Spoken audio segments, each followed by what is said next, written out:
Welcome to the WanderLearn podcast. I'm your host, Tapon. In this episode, I interview Brittany Longoria, a woman that you probably don't recognize her name, but you might have seen her photo in 2018 where she's holding up a dead leopard that she shot in Namibia. Now, this photo stirred an incredible amount of controversy. There was a hashtag war calling her Cuntress, find this bitch, hunt the huntress, murder her, poacher, everything.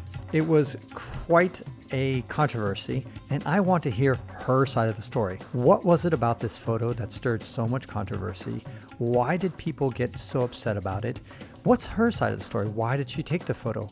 What does hunting mean to her? And fundamentally, we dive deep into some really profound questions about the morality of hunting. And it's these moral questions that I think make up the most interesting part of the interview toward the end, even though it is painful to discuss and difficult to discuss. I appreciate Brittany's courage and calmness during the entire interview, even though I was really pushing her buttons. Welcome to the WanderLearn podcast. I'm your host, Tapon. I'm here with Brittany Longoria, and it's a name that many of you may not have heard, but she definitely hit the news hard in 2018 with a certain event happened. And I'm here at the SCI, the Safari Club International Conference here in Reno, Nevada, to discuss what exactly happened, why did she hit the headlines so hard, and what's her side of the story that may not have been captured in the media frenzy around just a single picture that got out into the public. So welcome, Brittany. Thank you so much. Or what exactly happened that got everybody so excited? Just to give you an idea how excited they got, she got onto a hashtag war, hashtag find this bitch, hashtag hunt the hunter, hashtag monstrous, hashtag disgusting, hashtag cuntress, hashtag immoral, hashtag murder her, as in not murder her, kill her, and hashtag poacher. So a lot of strong words against you. And tell us a little bit about what happened, kind of the facts from your end.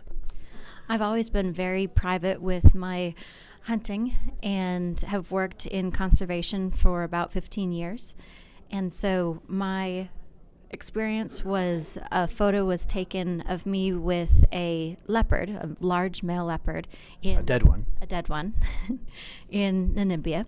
And I had submitted it to Safari Club to record my hunting heritage. And it went viral because someone had pulled it off of an internal website. Okay, so from the beginning, you didn't mean this to go public. It's not like you put it on your Instagram account. Absolutely not. It's hunting for me is very personal, and it's not about ego and sharing and getting publicity. This was something that was more of just a record keeping. Okay, now in the photo, which I'm looking at right now, you're pretty much hugging or holding up the dead leopard, and you're smiling, but you're not really gloating in a way like you're stepping on his head or really kind of disrespecting or taking a dump on the animal or doing anything like you're trying to. You're just holding your accomplishment up, your trophy in this case. So I've seen a million of these photos and stuff that's a bit more aggressive as far as showing off and being maybe perhaps a little bit more disrespectful. What I don't understand is why this particular photo elicited so much vitriol. I think that, for one, it is an emotional species. Everyone knows what a leopard is. When you say the word leopard, you get an image. You know it. You can relate to it. It means something. And then, secondly, there are a lot of people that possibly followed her for her talent. And then when she was posting this as a political move, it became viral within the Hollywood community and different sectors. Okay, so to summarize, basically what happened was that you took this photo, submitted it to a private server, effectively. It never went public. Susan, whatever her name is, somehow was the first person to publish it, and then it somehow went viral from that, even though the photo itself is nothing extraordinary in the grand scheme of things, and whatever reason, it just caught fire. Absolutely. Wildfire. Yeah. Okay. And then all of a sudden you got death threats? Death threats, go and hunt her, put her head on our wall. I mean, just incredibly violent, grotesque, disgusting, personal threats. What have you learned, Brittany, from this experience? You gave a talk today, and I was there. I listened to it. You talked about the emotion, answering emotion with emotion. Can you break that down a little bit for me? What I found in the mix of all of this was that they were not attacking me as an individual. People are sometimes misinformed about the concept of hunters who travel internationally. And what I felt was that these people that were very angry and very emotional and upset were asking me the question, why? Why did I do it? And I felt if I could give them a personal response emotionally versus facts and figures, that potentially maybe I could break through and they would maybe understand me and my story. Okay, so part of this conversation is to understand not just your side of things, but also to give a chance to everybody hear all sides of the story as possible. And so I want to get into a little bit more of these facts and figures. Let's start off with, so somebody's listening to this and say, I don't like hunting. And let's say you need to convince them on a rational level, not on an emotional level, but just on a rational level. Where do you start? If I take a look at Namibia, where I hunted this leopard, if the land that I hunted on, a wild, free-ranging area, was not used for hunting, it would not be used for ecotourism or photo safaris. It was way out in the middle of nowhere, not easily accessible, not good accommodations or food or catering or anything like that. Only 100% supported by traveling hunters. So let's take a look at that region. If I didn't go and hunt that leopard as well as other game species, plains game, antelope and such, that land would be way more productive as agriculture land or grazing land. So immediately what would happen is you would have human encroachment and you would utilize the land for its highest and greatest use. So in turn, it's not necessarily conserving an individual species, but you're conserving wild areas and habitat, which ultimately conserves a plethora of other species. Okay, and so you also, another thing that's not known, and to some people, they even hashtag poacher. You're not a poacher. You actually did this legally. Can you talk about the process and the cost of doing this legally? Drives me crazy. It just hurts my feelings so bad. It's like the word, it's such a swear word to be called a poacher, because a poacher is the most vile, disgusting, wasteful person that would go in and hunt something and utilize it just for certain aspects of the animal versus respecting and understanding the animal. The difference between a poacher is that it's done illegally and often for profit, whether it's bushmeat or ivory or horn, and a hunter goes in and legally and ethically hunts the species. The cost for my hunt was right around probably $40,000 at the end of the day. Okay, and then where does that let's say call it $35,000, where does that money go? It also goes to a variety of people. You have the hunting outfitter that gets the daily rates. You get the landowner that gets what they call trophy fees, which is when you harvest an animal, there's a specific cost to that animal. And then you have the taxidermy and the preparing in the field and butchering of the animals for eating purposes. And then there's conservation fees, there's permitting fees. This leopard has what's called a CITES permit, a Convention of International Trade of Endangered Species.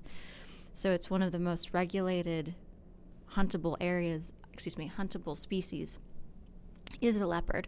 So you have fees going to the government of Namibia and their wildlife and conservation programs throughout the whole entire country.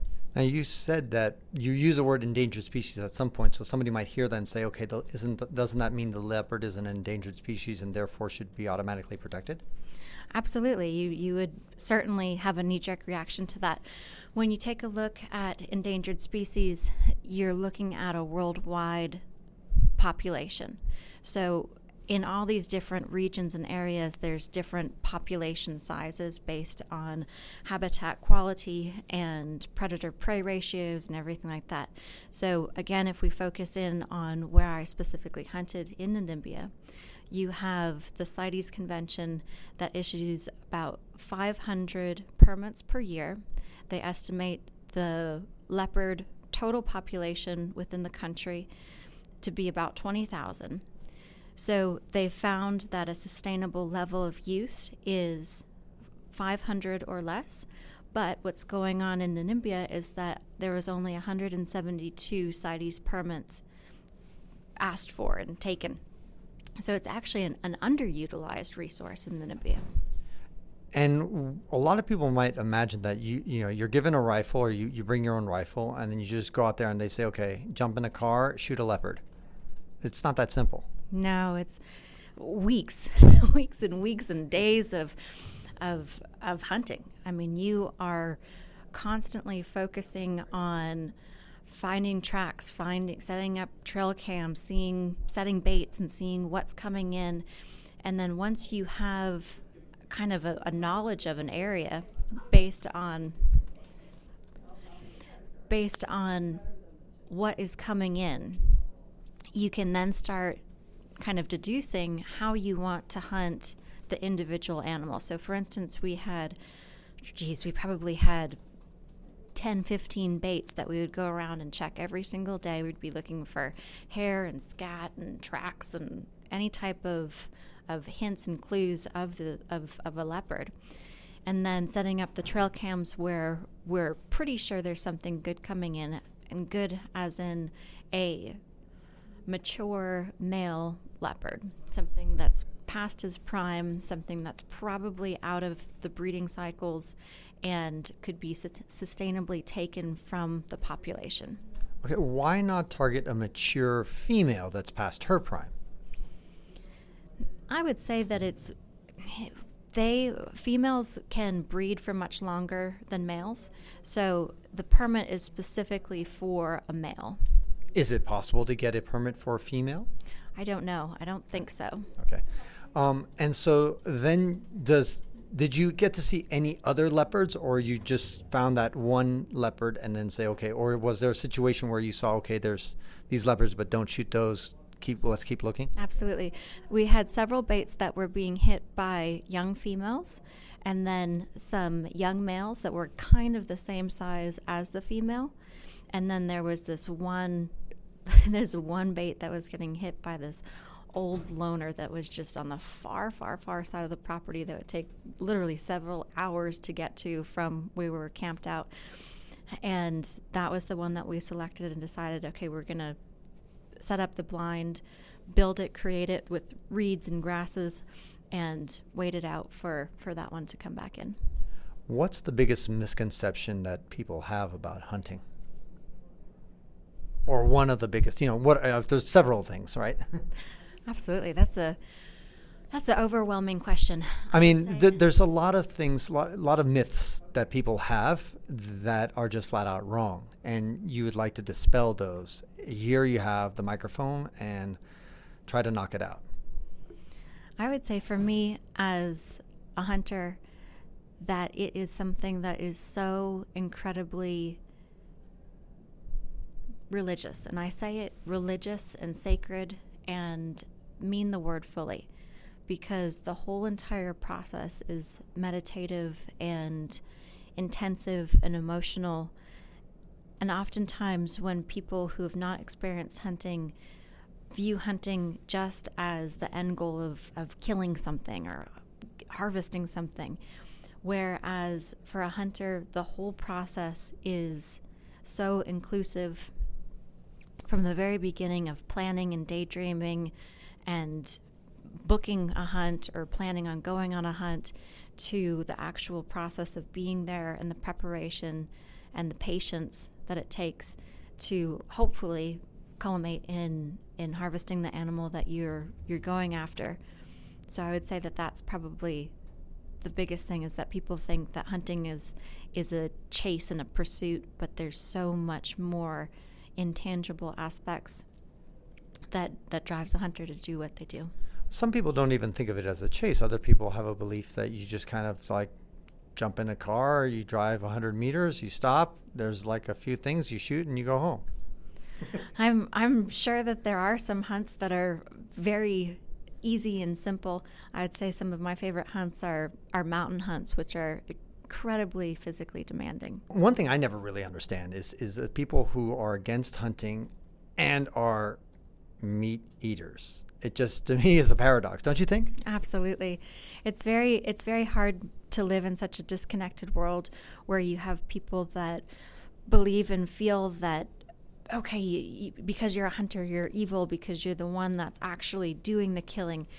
Whereas anyone who even is a vegan, I mean, if you think about it, that there's deer and fawns and all kinds of different wildlife that the habitat is being taken away for agriculture purposes, and that you're killing intentionally because of road systems that provide vegan foods, and that you never hear about.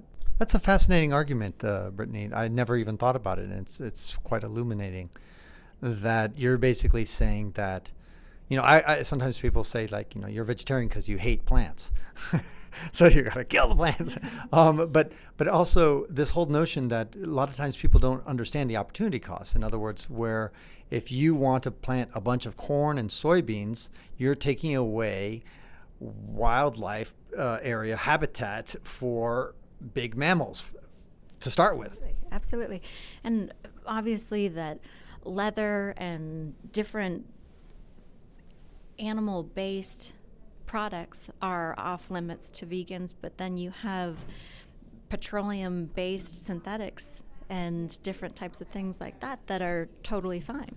And the amount of devastation and destruction caused by those industries are way, way more than an individual going and hunting and harvesting a single animal. So you're saying that the vegan who's complaining about this is driving around maybe in an SUV or any car, actually, for that matter, and is consuming petroleum, and that is a resource that is having an environmental impact in many ways. Absolutely. And also the types of clothes, like you hear about vegan leather and stuff like that, which is a synthetic, which is created from the petroleum industry.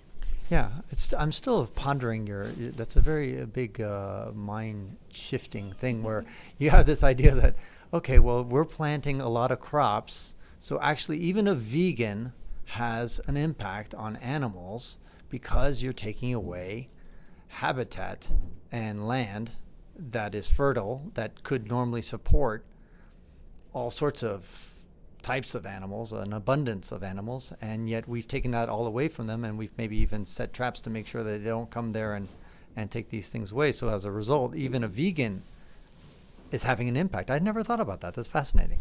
Well, the biggest thing is that in order to live, you cause death. So whether you can't eat rocks. You can't. And you take up space, you use resources, and that's just a matter of it. And I feel that oftentimes there's that disconnection, and that hunting at times can bring people closer to understanding their aspect and their part in that whole life-death life cycle. Okay. Now, I had my own, I'm just trying as much as possible to try to understand both sides of the fence. And so to understand the hunting argument, but also to understand where the people who are anti-hunting are coming from. And here's the best argument I could come up with, and I'm going to throw it at you and see if I can sway you, or at least, or sway other people who are listening here, and just maybe not agree with the anti-hunting crowd, but at least to understand. And that's the point of this conversation, is so that people who are anti-hunting can hear your perspective. They may not agree with you, but at least to respect your argument and to understand and say, okay, all right, I kind of see where she's going. I don't really get it. I mean, I don't really go that. I don't agree with her logic, but at least I kind of know that you're not utterly insane. And then likewise, the people that are hunters who might look at people who are anti-hunters and they think that they're utterly insane because they just don't get it. Well, here's the argument. Let me throw it at you. And it comes in two levels. The notion that you can, that one of the prime ideas of hunting is let's target older males that are past their prime, past their reproduction years, put an economic value on their heads, and then use that money to help sustain the rest of the population that's around them, correct? Correct. All right. So now, what if we did the same thing with regards to, let's say, human beings? So let's say your father is past his prime, and we said, okay, we're going to put $1 billion head on him. So for somebody's going to pay $1 billion, not to you necessarily, but to his community or to his state or his city or whatever. And as a result, he's going to die. So but as a result, we're going to raise money for the whole human community. We're going to be able to build hospitals, farms, and all sorts of other good things coming out of that thing. It's a sadness that we lose one of our older members of the community, but it's better for the whole community. Most people would say what? Oh my goodness, no. Right. Okay, so and so that's when it becomes kind of like a moral argument on behalf of the anti-hunters. They might say, okay, yes, I understand the logic behind hunting, that we're using the money of hunting in order to preserve and conserve the environment, to conserve wildlife, to help sustain wildlife. But in the end, it's still immoral because you're still shooting an animal and killing an animal. And this, forget about the meat eaters. I won't even listen to those people because meat eaters who complain should shut the fuck up, in my opinion. But when somebody is vegetarian or vegan, until today when you just threw out this vegan argument, which I'd never thought about before, I'd always kind of listened to vegans and vegetarians a little bit more carefully because at least I feel they're more morally consistent. You know, they're saying Absolutely. Don't kill animals, and they don't kill animals, right? I mean, they're not guns for, meat eaters, fish eaters, chicken eaters, they're all just subcontracting the quote unquote murder that they disapprove of. Correct. And so at the same time, I'm trying to understand their perspective, and this would be kind of an argument. What's your reaction, and how would you then say, okay, I want to defend that against that argument that it's not a good analogy, let's say? Absolutely. I would say, well, then if that's the analogy we're giving, then as the highest intellectual animal on the earth, we should not be killing other humans.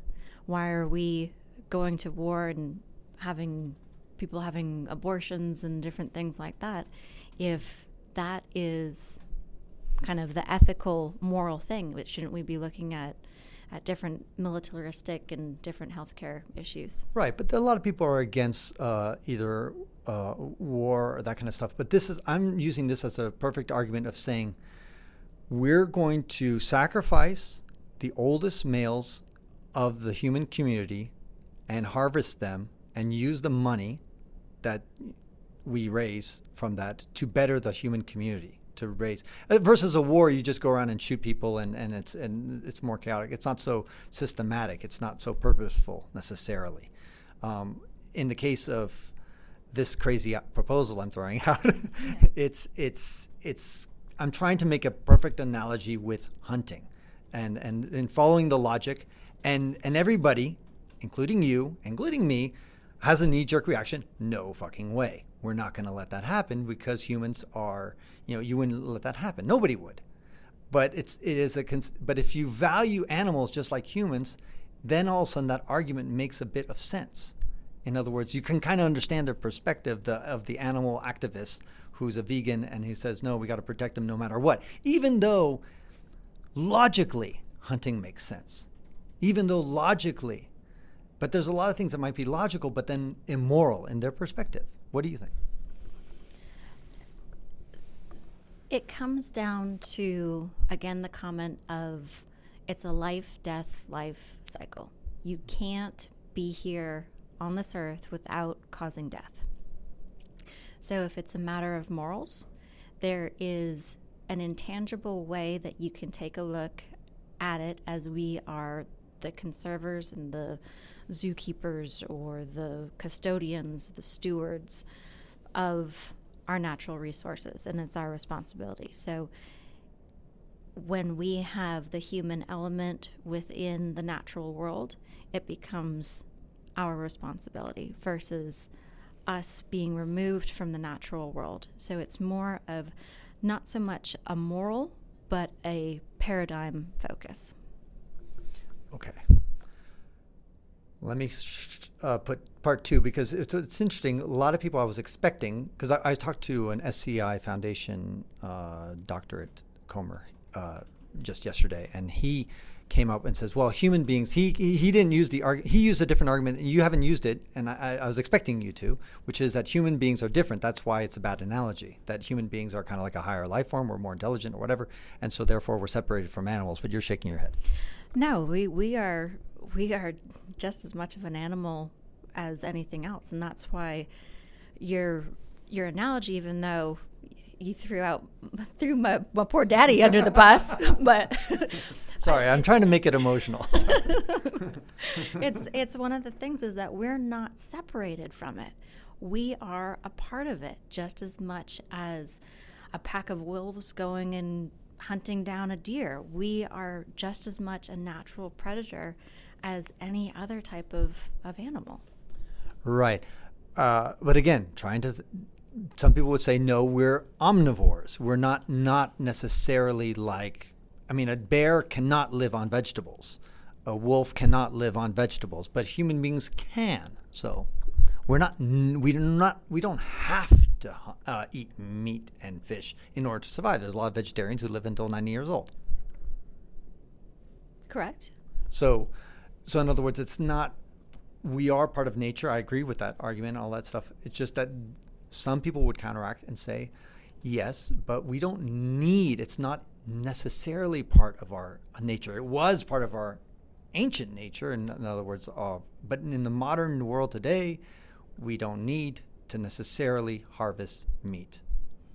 Again, coming from the vegan, vegetarian perspective. Absolutely. But I would say that hunting is in my blood. Hunting is not just a tradition. It's a true physical attribute of the shape of my body, where my eyes are forward like any other predator. They're not on the sides.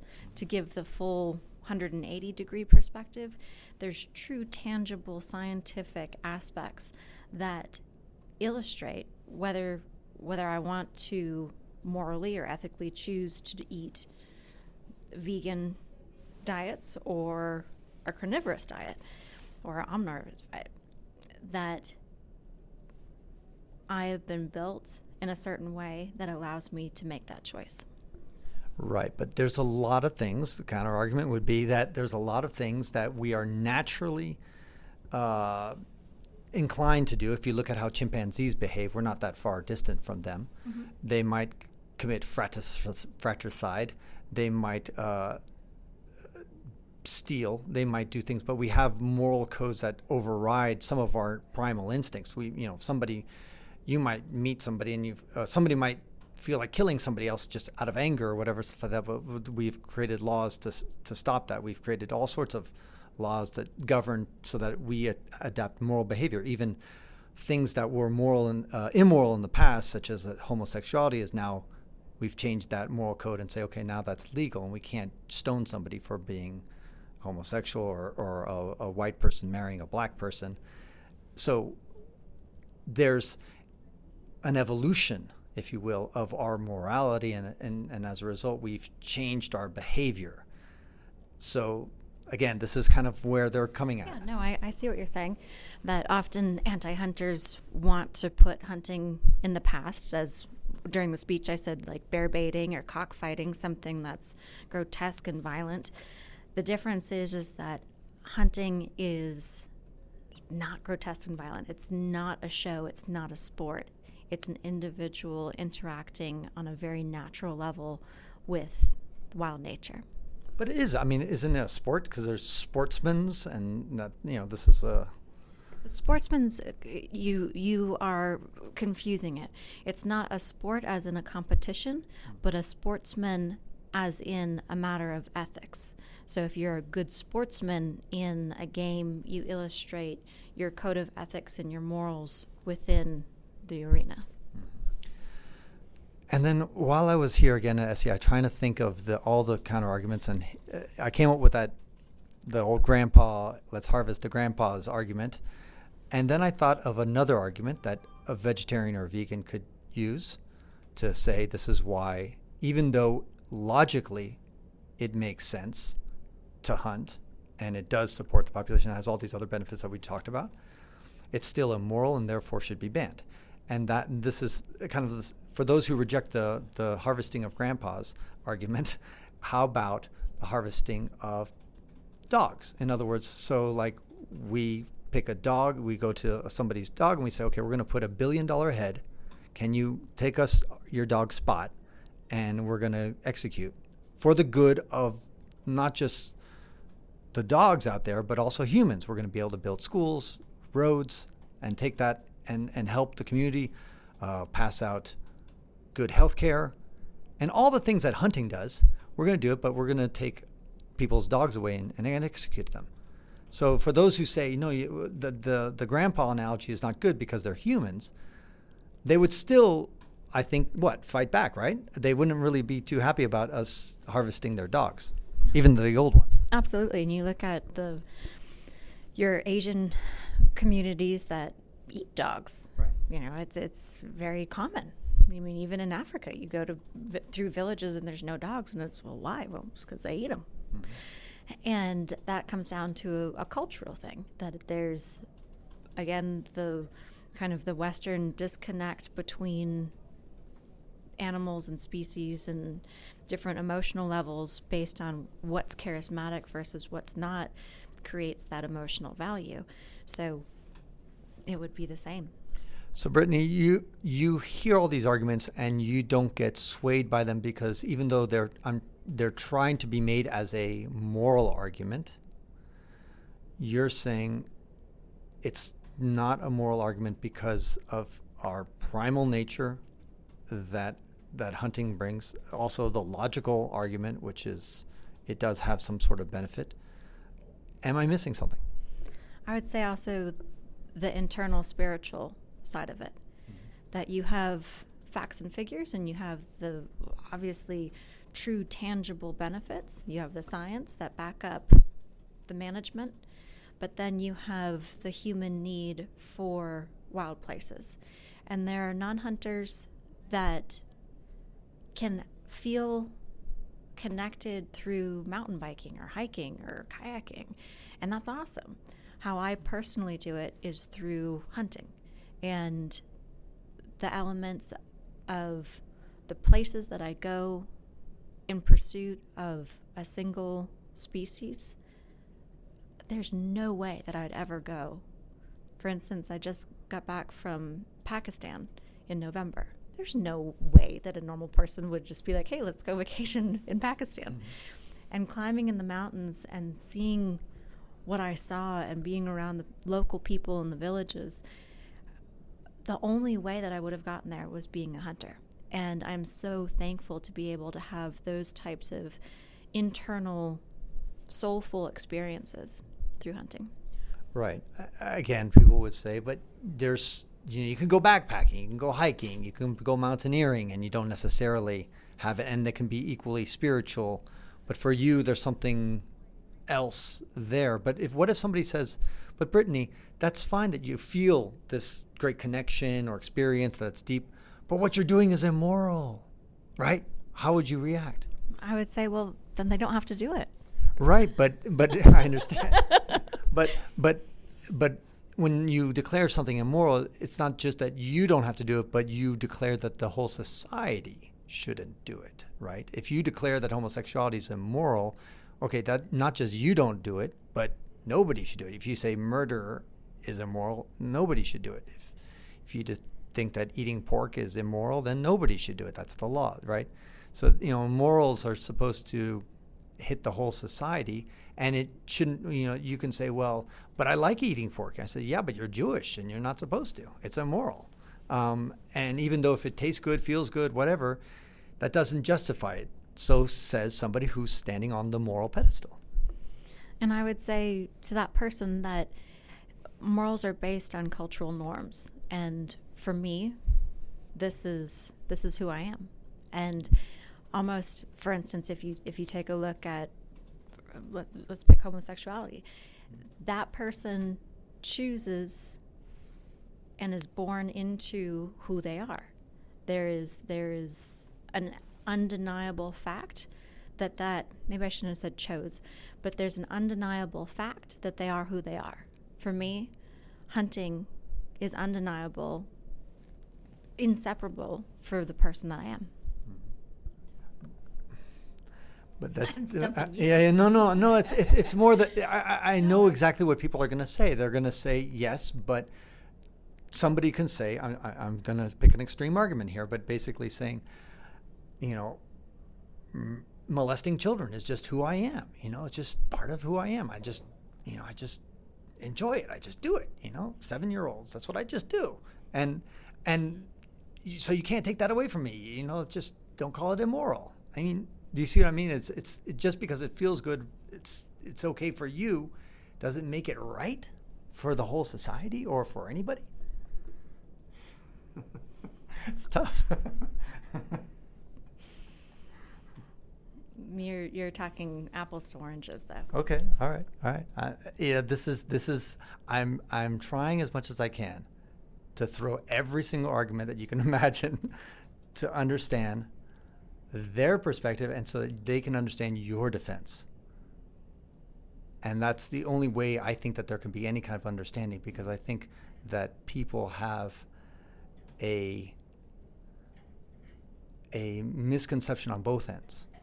In other words, I think that hunters maybe haven't given much thought about the vegetarian or vegan perspective, although I think in general hunters think about it a lot more than non-hunters, because it's kind of like atheists think about religion a lot more than most religious people, because most people are not born into atheism. They have to really think about it, and then they get there, and then they've heard every argument about why they should be religious, and then they decide, okay, I'm going to be an atheist.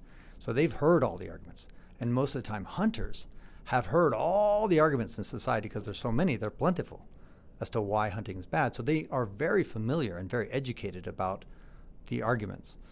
But most people are not well versed and have given much thought to the hunting side. And that's why I want to give you a platform to kind of help illuminate the perspective of these people who are just curious, ignorant, or don't know much about it. So I appreciate. What have you learned from this whole experience personally? I remember you talking about instead of having kind of bold trophy photos where your people are kind of like smiling and happy about standing over their animal that they might have just harvested, but instead having kind of more soulful, not morbid, but should I say somber? Reverent, yes. Talk about that. For me, that the concept is that we have to be better storytellers. Hunting gets characterized as very negative, very macho, egotistical, dominant over something else. And there's a whole internal world of all hunters. And I hope to help to educate hunters to be able to tell their own story better. And how would they do that? It's a matter of changing your vocabulary and changing your imagery, because those are the only ways to bring in the people who've never experienced it. So, for example, what would you suggest? To a fellow hunter, I would say to utilize social media and to post photos that illustrate yourself in a humbling stance in relation to the animal. Taking a life is a serious, serious thing, and it's not something that's just celebratory and happy. There's sadness and somber and sorrow and a lot of seriousness in that act. And so if we can illustrate that as hunters to the non-hunting public, I think it's a crucial element into how we portray ourselves. Do you do Instagram? I do. Where can they follow you? My Instagram's private. It's just family. But Facebook is facebook.com/Britt Hosmer, BRITTHOSMER. I really appreciate your courage because, getting the short time I've spent with you, I can tell that you're kind of a shy, private lady. And here you were just going about your own life quietly, not trying to bother anybody. And then suddenly, boom, out of nowhere came this vast spotlight on your face. And you're like a deer caught in the headlights looking at this spotlight and kind of thrust onto the stage that you never asked for. I mean, most people kind of seek publicity for one, but that was the last thing on your mind. And so I want to thank you for having the courage to step up and face the challenge of the onslaught of assholes like me who come up and ask you tough questions and at least try to help further the understanding and the communication, because I think it's only through communication that we're going to be able to at least understand each other. The goal is not necessarily to agree with each other, but at least to have civil discussions and not name calling and kill that bitch and whatever, all this other ridiculousness. Instead, to say, okay, let's have a civil discussion. Let's talk like adults. We may end up disagreeing at the end of the day, but at least we try to understand each other's perspective. And for that, I really thank you. Thank you. I appreciate the opportunity. That's the end of the interview with Brittany, and I hope you enjoyed the fascinating discussion I had with her. It was really tough to ask some of the questions I asked because I knew it was going to be pushing some of her buttons, but I really admire how she kind of stood firm and was able to answer them as best as she could. And I hope that for some people who don't understand hunting can get a little bit of insight and a little bit of understanding from our discussion. I certainly did. I tend to be a vegan most of the time, and I eat meat only when I travel. And so I'm not a big hunting person. At the same time, I recognize the hypocrisy that a lot of people who do eat meat, even vegetarians who are vegans, are hypocritical. Sometimes they consume leather goods and that kind of stuff. I wanted to really probe the understanding of the morality of the issue. And she brought up, I thought, a very interesting question, which is, well, when you're vegetarian or vegan, you do, in fact, transform the habitat of a lot of places. You might promote the cutting down of wildlife habitat in order to grow the vegetables that you want to eat. And therefore, being a vegetarian, there's an opportunity cost there because some wild animals could be living in the space that we grow corn, soybeans, potatoes, and all the other vegetarian products that we consume. All those vegetables and fruits, they take up space. So it's easy to think about the direct killing of animals, but there's an indirect killing of animals that takes place, or at least diminishing of their wildlife, diminishing of their numbers, when we start to create farms all over the planet. Because wildlife can't live on farms most part, unless it's really small, unless you consider a worm and snails as wildlife. That was a very fascinating point. Thought-provoking. I don't know how much practical use it has unless you become, I think it's called a fruitopian, basically people who only eat fruits that fall off trees. I don't know how long they live for. In the end, I felt that there was this fundamental question. I would love to hear your feedback. You can post comments on my website, WanderLearn.com, to see what you thought about it. And I think you could see that Brittany was struggling in some ways to answer those same questions. And frankly, I don't pretend to have the answers either.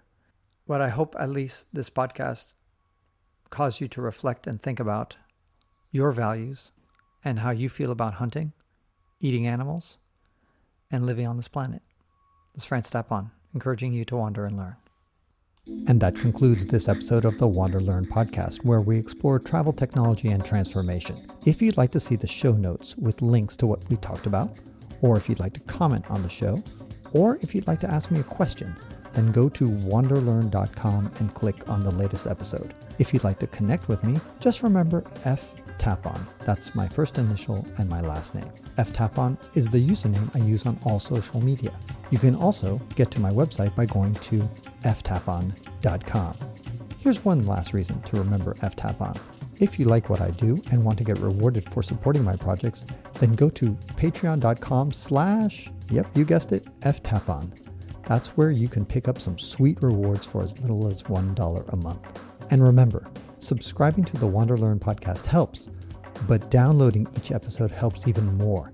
Please share the podcast, review it, and sign up for my newsletter at WanderLearn.com.